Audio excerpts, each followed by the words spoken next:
just occurring to me right now how much orange both of us are wearing. Well, it's Thorgiween. It is Thorgiween, yes. Hey everybody, welcome back to Thorgiween, the 31 days of horror movie reviews that we're doing all month long. And we're still in the first not full week. And for everybody who's never seen Thorgiween before, each week has a theme except for the first non-week, the first couple of days sprinkled there at the beginning of October.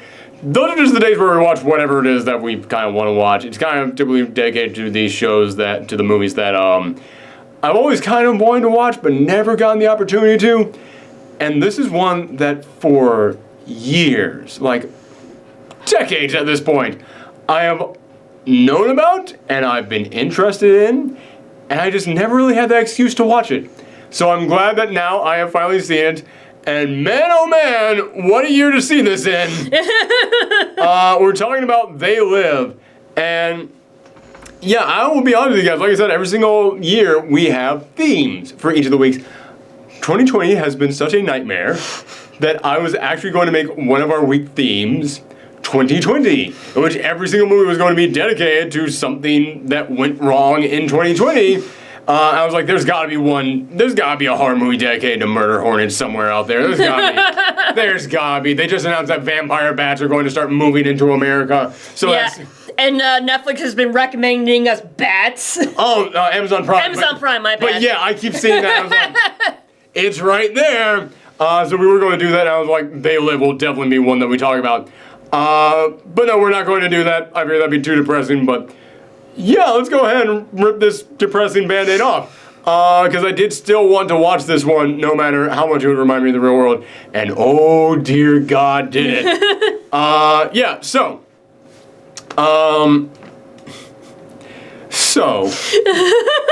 Where to begin? At the beginning? Yes, this is a movie that is all about this drifter played by Roddy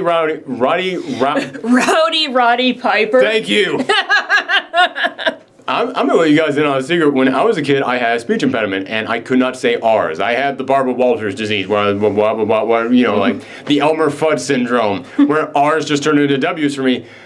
And still to this day, when I have to say a bunch of R words back to back to back, I will feel my mouth start to go, oh, hold on, I'm balancing too many things in here at once. Wowie Piper. Yes. Wowie Piper.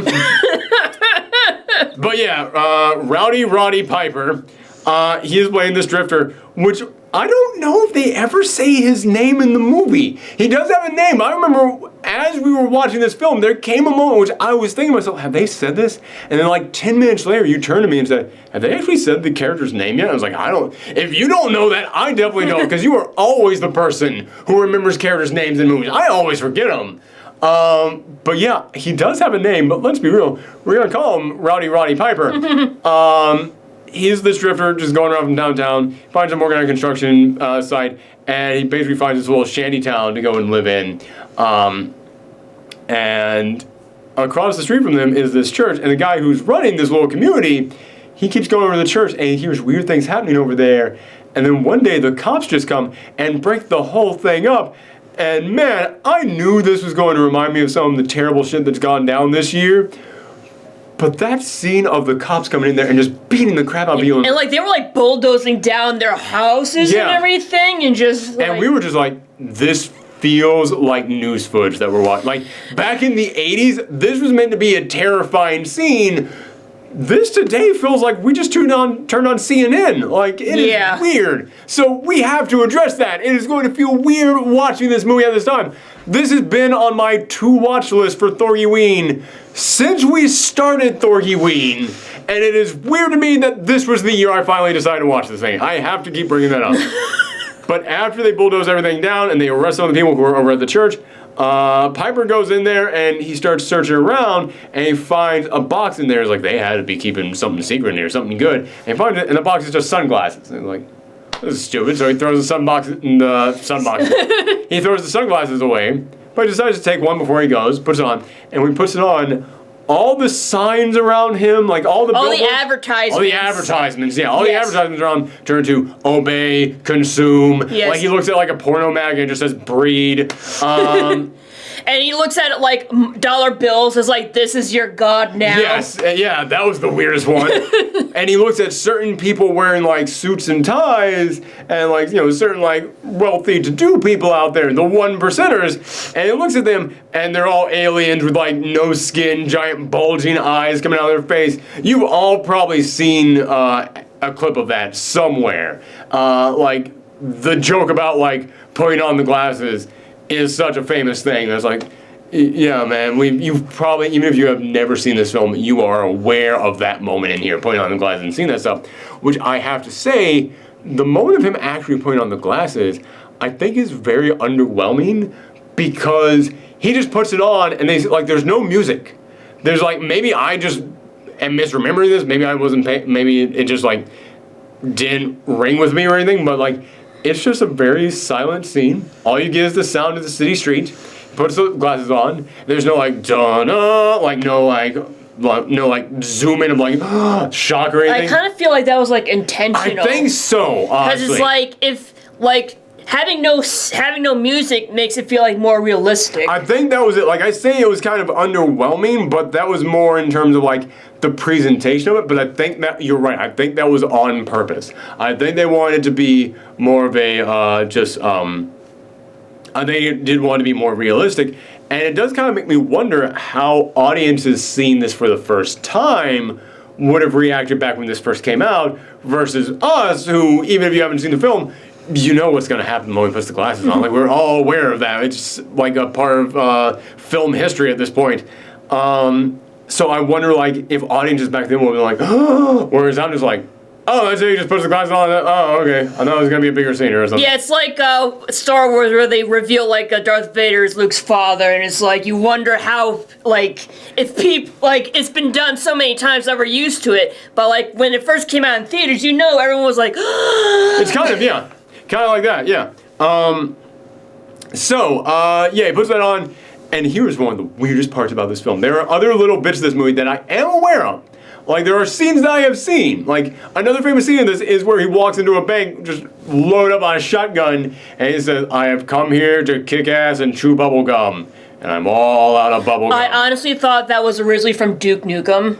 Oh, yeah, it feels Duke-ish. That feels like Duke Nukem. But no, much like everything else about Duke Nukem, it was stolen. Yeah, everybody always points over at Ash from Evil Dead and says, like, yeah, they just stole Duke Nukem from him. It's like, no, they stole from many sources from Duke Nukem. But yeah, I'm aware of that scene, and I always assume that has to be the end of the movie, right?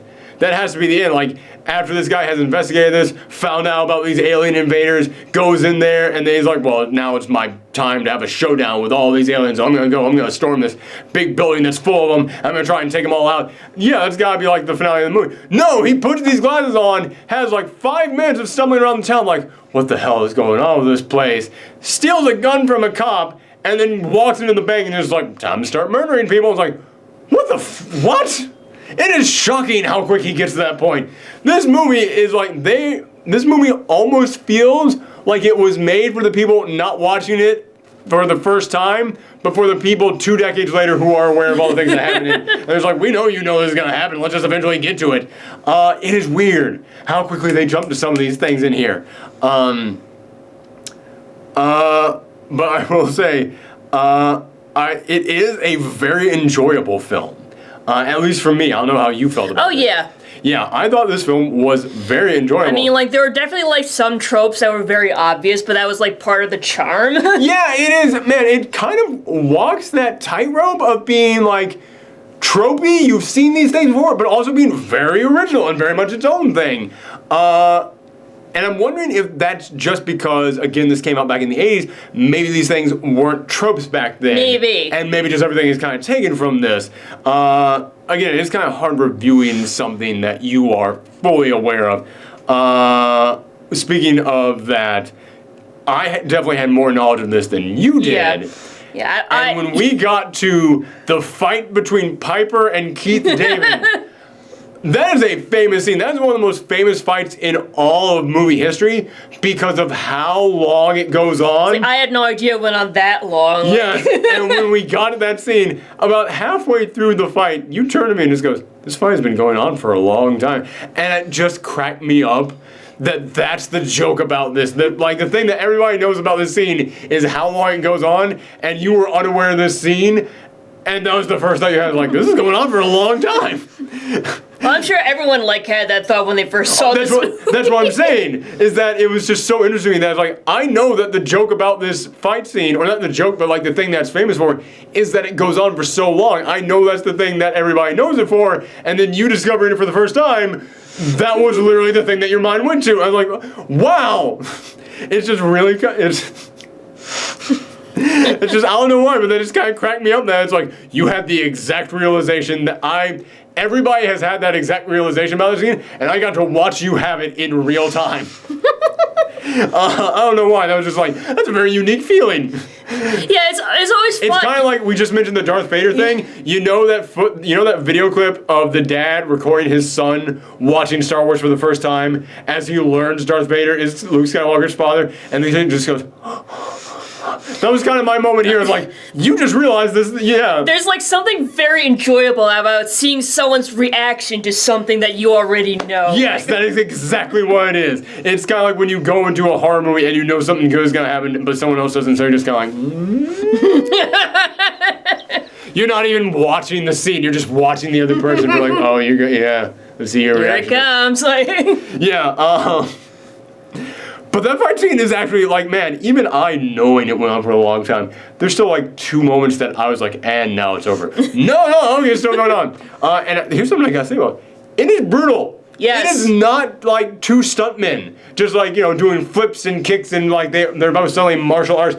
It is 2 regular ass guys who are just both really beefy and strong, just beating the crap out of each other. Yeah, like you see them like with black guys and like welts and everything. It's like they really do. It's not like those action movies where like someone like gets a bloody nose and then walks it off or some shit. Like, and that's one of the reasons why I think that scene is so great. Not just because it's comedically long, but because this feels like a real fight. This is not something that is well choreographed. Like, this feels like there was no choreography. It feels like they just like set up the cameras. Just keep going until you can't fight each other anymore. Like the moment in which they start like actually kneeing. I can't remember who it was because it's been days since we saw this. Sorry, but I think it was Keith David started kneeing Piper in the groin. And just started repeatedly doing it. And I'm like, you never see that in a fight scene. Because it's like, no, you have to be like, it has to be a noble fight, and like, nobody would actually do that. It's like, no, dude, if it is a knockdown, drag-out fight, and it is to the point where you're both bloody and like you can barely like even see, it will hit that point where you're like, fuck it, win at all cost. And I'm like, that makes this feel real to me. It's that this, like, there's moments where they're just rolling around on the ground. Yeah. Not in like a big, like, I got you in the head, like, I'm gonna. It's just like they're so exhausted, but they still need to keep at it, like. Yeah, it's like, no, when they're rolling around the ground, it is the sight of 2 grown-ass men who just want to beat each other up rolling around the ground. And that is like, that makes it feel real to me. That's what's so great about that scene.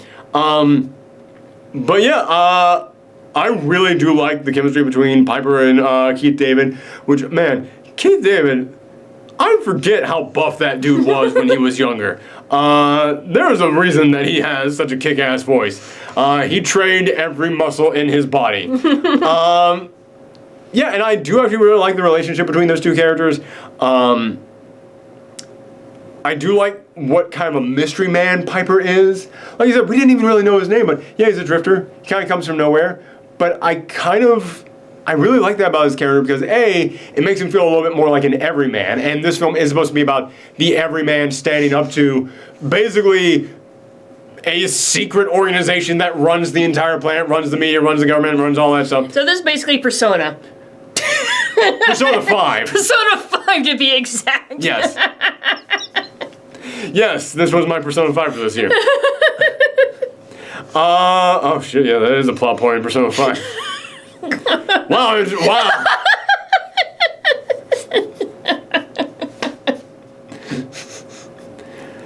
Roddy Piper's persona is just other 80s wrestlers coming out. Just Macho Man appears. Anyway, I'm just like imagining Keith like David's is Spawn. It's totally Spawn. Sorry. No, I'm just imagining like the main protagonist Ryuji just having this Beating the shit out of each other. Put on the mask. I apologize for everybody there who doesn't know what Persona is, and you're like, what the fuck are you talking about? Sorry, moving on. But yeah, I do like that makes him a little bit more of an everyman because it is supposed to be like a film about the everyman staying up to like the big, like the 1%ers essentially. But also, it kind of has like that little bit of like a Shane Western aspect to it, of like the mystery man who comes from out of town and he starts resolving all the issues. I will say the female love interest sucks in the film. Can you even like call her a love interest? No, She's just the female character, honestly. No, but they are so like trying to set that up, but they lazily set it up. It is more just like man, woman, they must be together. It's like, man, him and David have more of a reason to hook up. But it's like, I did not see like any romantic interest in them at all, and like they didn't even like. But towards the end of this film, he's like, "We have to go back and get her." It's like, why? You have no like, go and finish the mission. Like, listen, if it was one of those things of like, well, no, he wants to go and save this person, that makes sense. Except he abandons all these other people to go and try. There's like, no, there's something special about that one. It's like they're clearly trying to say that like it's a love interest thing, and like.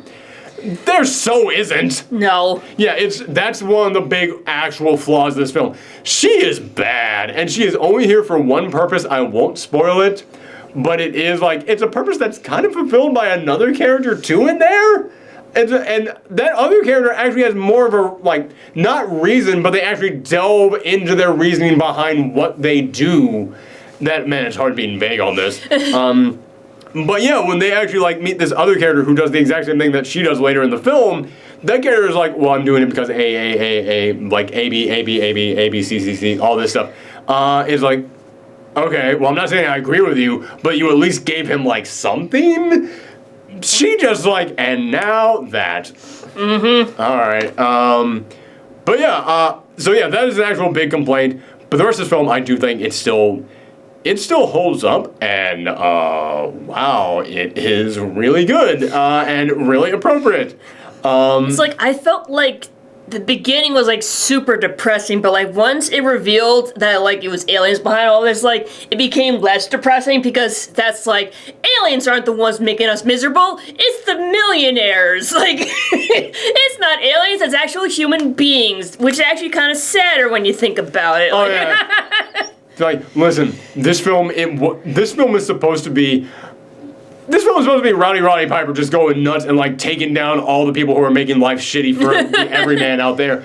But they can't have him do that, so they had to be aliens. Yeah. Which that's the thing that I gotta come in here and say right now. I actually feel like this film should be remade. I feel like this film should be remade, but it should be remade by like Jordan Peele.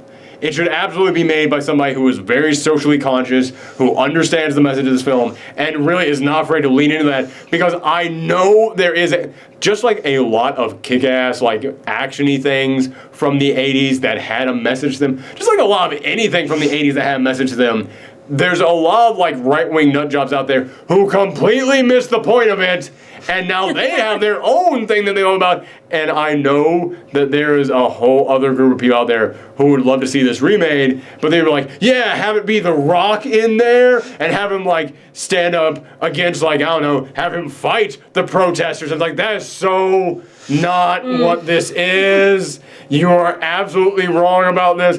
Yeah, have him go and fight Umbra, have him fight that group. You saw that thing that Ubisoft did, right? Yeah, Jesus Christ. Yeah, I know there are some people out there who have, like, they remade this, it'd be like, well, we need a big professional wrestler to be an action hero, to just go in there and beat up all the people that I don't like. It's like, no, dude, this is a film that's supposed to be everyman, which I gotta say, yeah, Roddy Piper, he is a buff dude, but the moment you see him with his shirt off, you picked the right wrestler for this. Because Roddy Piper, he's got muscles, but he doesn't have a six-pack. He's got the body of a guy who is strong and eats a lot. Like, he's got one of those old school, like, I lift heavy things bodies. Mm-hmm. And it was great, because that made him feel more like an everyman. But yeah, like, don't go in there, don't get some guy with a six-pack in there.